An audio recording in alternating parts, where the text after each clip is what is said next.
foul. That was absolutely ridiculous. The Boston Bruins have won the Stanley Cup. Up on down. Here comes a 1-2 pitch. Red Sox win the World Series. I don't know. It's tough. Tom's up there, man. Being tough. Well, I've been a fan of Boston Celtics for, my whole life pretty much. First Celtics game was back when I was like 7. The Boston Celtics became legendary.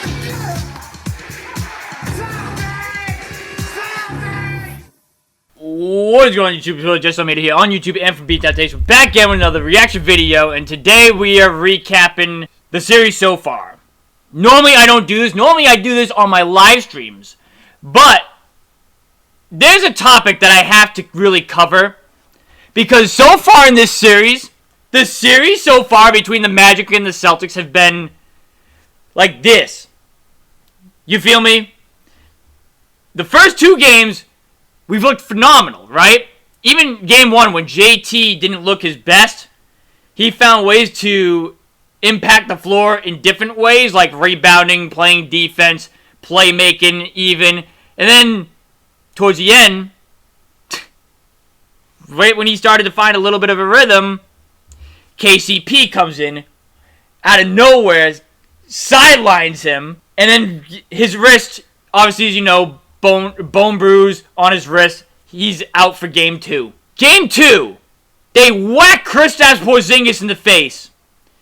Dude is gushing blood from the forehead and working his way back towards the top of his head. Had to get 4 stitches. Second flagrant foul of the series. Then last night, JB going up for a layup. Cole Anthony grabs him, kind of throws him on the ground. It wasn't a hard throw down, but you could see his motion on his arm go down. Third flagrant foul. They've had 3 flagrant fouls in this series. They've been absolutely hacking the Celtics. They're going after them. Like, by going after them, I mean like a New Orleans Saints bounty gate type thing. They're out to injure them. Because that's the only way they know that they're going to be able to win a series. They're hunting our best players.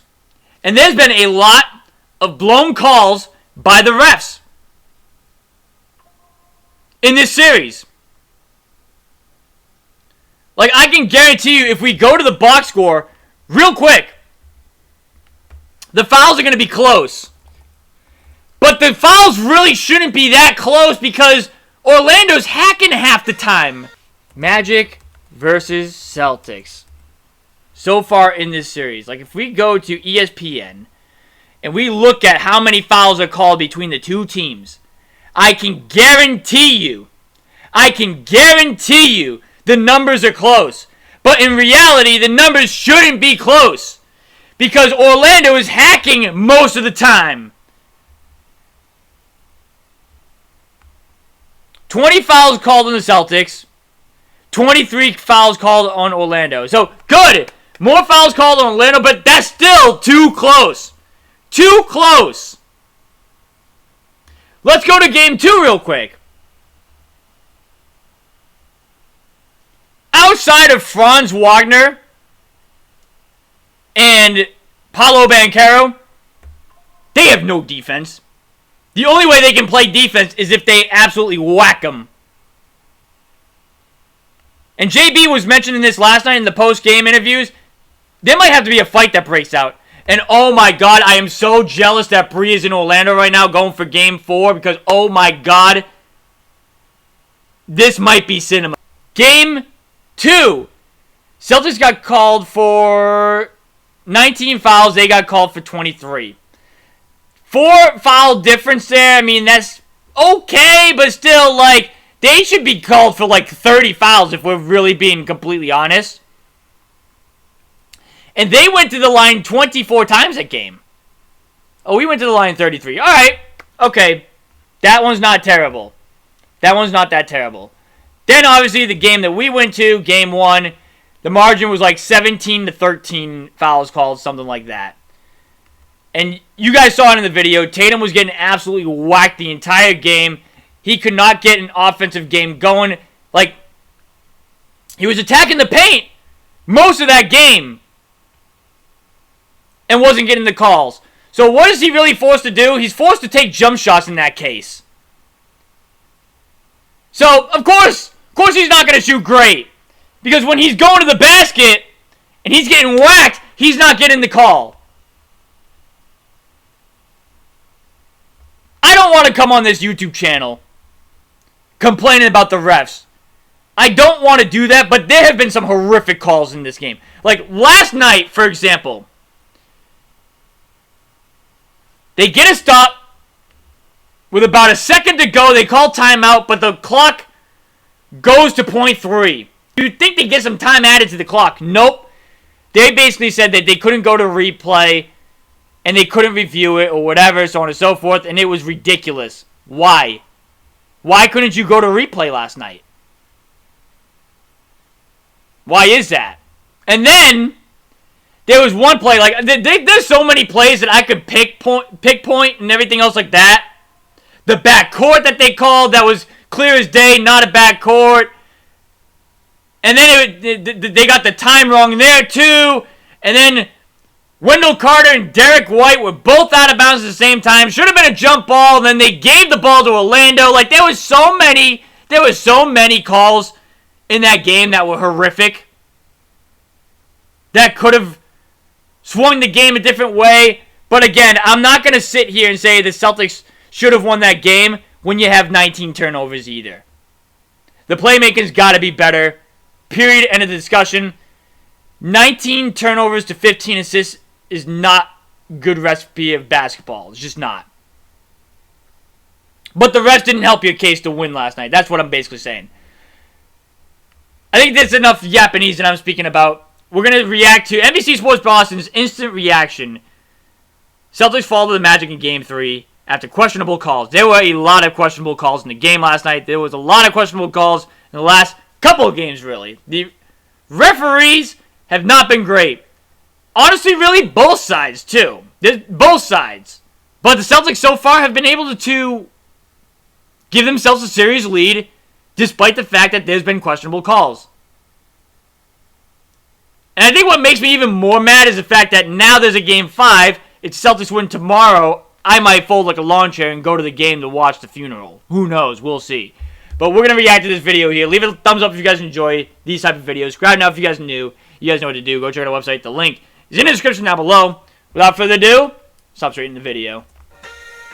All right, Celtics fall this one 95-93 Wait, full screen, final duh. as Orlando gets on the board in the series. Boston still with a 2-1 series lead. It's Celtics postgame live. Tom Giles, Chris Forsberg, Eddie House.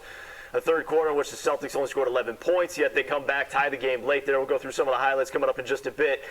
They were able to tie the game, but Franz Wagner making a couple plays down the stretch, and the Celtics running out of opportunities. Eddie, I'll start with your opening thoughts on this one. Well, I think we turned the ball over too much. Yep. 21, that's uncharacteristic of us, turning the ball over that many times. 21 That's very turnovers. true. Gave up 26 points, and we didn't really move the ball. But I will say, though, there were a couple times where they stole the ball, and it was a clear as day reach, and it wasn't called. But what I'm going to say, though, is 19 turnovers, you can't have that in the game and expect to win that ball game. You can't. It's a miracle that they only lost by 2 points in that game, if we're being honest, with how many turnovers they had. Playmaking's got to be cleaned up a little bit if you're going to come out and win Game 4. Just do what you did in Game 1 and Game 2, please. That's all you need to do. And you're just going to manhandle them. It doesn't matter. You just gave them a chance in that game. That's what you really did. If you look at the assist numbers that we had, we only had 15 assists. So Yeah, the ratio's off. Making them have to react to what we were doing. We were reactionary to what they were doing to us defensively. And so I think that's part of the reason we had our opportunities there late. But, you know, when you turn the ball over like that, you don't share the basketball, you don't get as easy looks as you want to. You end up being in a tough situation, and you end up being in a dogfight. And this is the type of game that Orlando Magic they want us to play. This is the type of game they want to play against us. That's the only shot that they have. So we just got to get back to us.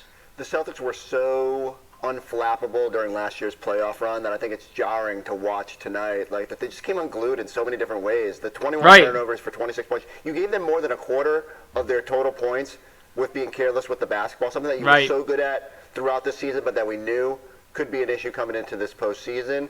You look at that third quarter, and I'm not going to name names, Tom Giles, but in the pregame show, someone said, man, they've been so good in the third quarter. The jinx. Turns out. Oh, nah. Honestly, I got to hold myself accountable, too. After the Celtics won Game 2 without Jason Tatum, I went on my Snapchat and my Instagram, and I posted a story of me drinking coffee, right? And I'm not going to say the same because, like, I'm going to probably use in this video here. But I said I would say Celtics in 5, but it's Celtics in 4! Sorry, guys. Quarter in this series, and the home team is taking care of business. 3 of 17 L take from the field, by me. 1 of 8 Rare L take. 7 turnovers. Thanks, Tom Giles, for bringing up how good they've been in the third quarter this year. And so the Celtics never kind of got out of that, right? Like, they got in the mud. It was interesting that they even made it late close. We can sit here and cry about the clock and whether they should have had an extra second. Like, none of that matters. You did not play good enough to win this game. Both can be true. Both can be true. Dud from KP. Like, so many things went wrong. It's amazing that you even had a chance at the finish line, but you have to be better than that, especially on the road. And it's just, the Celtics should know that by this point, and they showed it throughout last year's playoff run to lock in those moments. But just a little reminder, you got to be crisp. So, we'll get to it later. You're mad about the voice, aren't you? That's fine. I'm good for it. Jason Tatum gets 36 points with the wrist. So that's, I guess, one silver lining to this. But you brought it up. Kristaps Porzingis, he did not score in the second half of this game. He had 7 points at the half. That can't happen. In the second half, had a couple rebounds. That can't happen. The Celtics in general had a hard time scoring, Eddie. I mean, when Derek White tied the game at 91. Kristaps Porzingis. They didn't score again until Derek White had the layup. It's unfair. It's an unfair matchup. How are you not utilizing the matchups that he's on? That's... They just... It wasn't the same offense that we've seen the first couple games. No, it wasn't. It was a lot of forced shots. Offense was super stagnant. We didn't really move the basketball. Right. We didn't move our bodies, and we got complacent. A lot of ISO play. It almost looked like matchup hunting. We were trying to get the perfect matchup, and then we're going to go one-on-one. And Jaylen Brown didn't get out on the court. He wasn't out on the floor late in the game. So when he had 5 fouls. I'm thinking to myself, like, we have to just play our brand of basketball and don't change anything. Do what you did the last 2 games, and they're done in 5. Lego World, Disney World, Sea World. Celtics in 5. Stay on script. Don't get off script. I don't care if somebody has it rocking and rolling or going. We could get him the ball another way.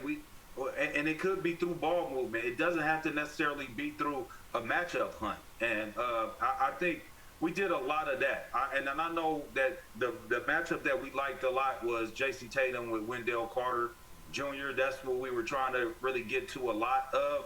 But sometimes you just got to play the game of basketball and attack the paint, get into the paint, and spray the ball out, and then guys attack again, and then that's what exactly. Yeah, and credit to the Magic, they made you uncomfortable for long stretches of this game, and their defense is going to do that. But I do think you just have to be better. You look at the fast break points throughout this series. Celtics have been so good at getting back, not allowing Orlando to get easy transition. Listen, I'm not nervous at all, but listen, Celtics, please close this series out as soon as possible because listen, I'm going to tell you guys this right now. If we win this series and we're facing the New York Knicks, I might have some plans up my sleeve for that series. Just think about in your head what I might be thinking about here. There might be something going on this channel if we're facing the New York Knicks in the second round. That's all I'm saying. That's all I am going to say. And there was just lapses today. Most of it was off the turnovers. You just can't be that careless with the basketball. As much as you can sit there and say Tatum silver lining, and absolutely, he was fantastic in this game, a great reason why they were even in it. But turnovers, and Jaylen Brown careless with the basketball at times. They've just Very true. All is very true. They didn't get away with it tonight, and they certainly won't get away with it moving forward against other teams. So they need to lock these things up and be a little bit more shorthanded. Right. You go back to that third again, a 14-0 run by Orlando, an 18-1 run in total there where they took control of the game. I know Can't Scott happen. mentioned on the broadcast 18-1 run earlier, cannot it was really happen. low. Celtics fall this one 95-93, and we have Scal and Drew joining us now, fellas. Yeah, I mean, listen, if you're not going to attack the basket, you got to have offensive versatility, especially a team like Orlando. If you think because you had that 16, I think it was more like an 18-4 run at the end of the second, that it's going to be easy, it's not. Even if they quit, it's still not going to be easy. And I just thought we went in the third quarter, had a chance to put them away, and they have life, and they ended up winning the game, and now it's a series. Yeah, for whatever reason, I mean, you see it on the screen. 5 straight losses in this building. The Celtics just struggle to score the ball here, and I don't know what it is, sight lines or something, but you got to give the Magic defense a lot of credit because they do. Cole Anthony said it. They want to muck the game up. That's their chance to win any game in this series because we know they're not as talented as the Celtics, especially with the injuries that Orlando has. Jalen Suggs, their best guard. Mo Wagner, their best bench scorer. They just don't have a lot, so they want to make the game as weird as possible. And it got to the Celtics in the third quarter. No, but everything. So, all right. Here's my problem. Everything for the Celtics is always countering, right? If they do this, we do that. If they put this guy out there, we're going to attack him, right? Everything. Well, if they crash 4 guys to the rim, they want to jam up a rebounder. Like, that is like bitty basketball no-no, right? Like, we're not talking about the NBA where you have countless guys who could push the ball, kick it out to another guy who can knock down a wide-open shot. So we're having trouble getting open shots. They're jamming us up on the boards. They're crashing 4, yet we still decide to walk it up, which plays into their hands. Now, listen, if I was guarding the Celtics and they had a 10-point lead on me, that is exactly what I would do. I would foul every time. I'd crash the boards. I would challenge them to run. If you look at their pace in the second half, it's not. But my point is, if you're that good, you should be able to counter that. And if you don't run, they will continue to crash 4, and now they can get second chance opportunities. A team that can't score, you don't want to give them 2-3 opportunities at a shot. Right. Because that's facts. More stuff that can lead to more Banchero, more Franz Wagner. So I just think we do such a good job of reading the defense. Well, part of reading the defense is when they crash 4 to get out and try to get something easy to the rim. And when we did that, we got stuff easy to the rim. Yeah, and keep in mind, the Celtics dominated the glass in Game 2, or plus 12, 13 offensive rebounds. Magic flipped the script, and part of it is what you're saying, Scal, with how they crashed 4. I just want to say, on the end of the game where, we thought it should have been 0.7 or 0.8 on the clock, and they didn't look at it, David Guthrie came over to us and said, we can't use replay in that situation. The only time you can look at the clock is in an end-of-game scenario if it's zeros on the clock. Like, or to see what? if they got it off before the shot clock expired. Here's a text I have. The on-court officials deemed that the .3 accurately reflected when the timeout was called by Boston. It was wrong. That's wrong. They got it wrong, period. The clock malfunction replay triggered can only be used if the game clock goes to 0 or should have gone to 0, which wasn't the case here. If the officials see themselves that more time should be on the clock, they can make the adjustment, but the replay cannot be used in that situation, which, let's just be honest, they got it wrong twice. They got it wrong Right. with the invert and whistle because Scal talked about it in the play-by-play. Derek White makes that basket with more than 28 seconds left. You can't have a shot clock of 25. So how is there a differential smaller Then 4. How is that possible? Right. Yeah. That's facts. So either way on that play, like when they got called for the backcourt, right? When they got called for the backcourt, and then it was an inverted whistle. How did they get time on the shot clock there? How did they get more time? That doesn't make any sense to me. So that's wrong. It was like a little bit of +4 differential between the shot clock and the game clock before the inverted whistle. Then after they went to the replay and deemed that it wasn't backcourt, it was like 3.6, 3.5 seconds on the shot, like the difference between the shot clock and game clock. Like how does that make any sense? So that's wrong. Then when they called the timeout, when the Celtics called the timeout, with .8. And they deemed it .3 was when the timeout was called. That's a big difference, you know. The difference there is, can you get a catch and shoot off? With .3, you can't get a catch and shoot off. With .8, you can. That's a big difference. That changes the entire game. And then KP gets mean mugged in the paint. Wendell Carter's bear hugging him so he doesn't get an alley-oop off. No foul call there either. 3 horrific calls at the end of that game last night. Can't be, mathematically, after the inadvertent whistle, which again is inadvertent, shouldn't happen. After the inadvertent whistle, it goes to 14 when the game clock's at 17.8. That you're missing some math. Right. That doesn't work. Right. And then it's wrong at the end. It should have been 0.7 or 0.8, and they can't look at it, which is the rule. I get it, but it's just a bummer. And all that equals out to, and we shouldn't have been in that situation, whatever, but it's the difference between 1.1 and 0.3 in the NBA. Huge. Yeah, it is. I mean, the Celtics had no chance at the end aside from Derek White throwing it off the rim, which was the best thing they could have possibly done in the situation, but it was a really tough situation. So anyway, it's not why they lost.